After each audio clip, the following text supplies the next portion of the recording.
It's pretty provocative. I mean, the notion of, I mean, you're not saying bomb Iran.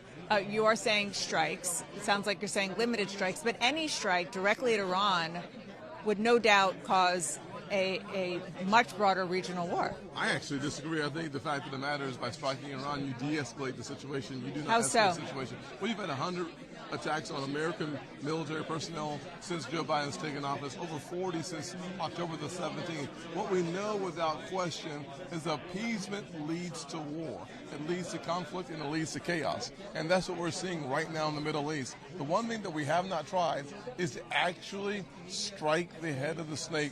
We know that Iran sends 90% of the money that Hamas has comes from Iran.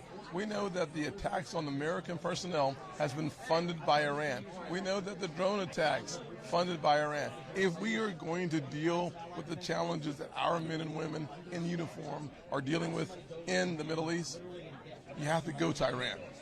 And what specifically would that strike look like?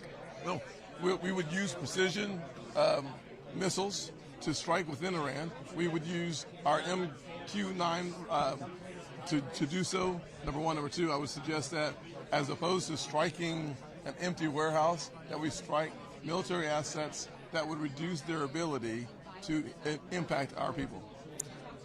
Again, I mean, I understand what you're saying is that at this point it's kind of a proxy or it's a proxy on Iran's side, not necessarily on America's side, because they are using their assets to hit America. But to go into Iran is a whole different ballgame. Without any question, left and right, we've all conceded the fact that Iran is using proxies to attack U.S. military personnel. You want to reduce the likelihood of their proxies attacking more military personnel. The most effective way to do that is to strike Iran.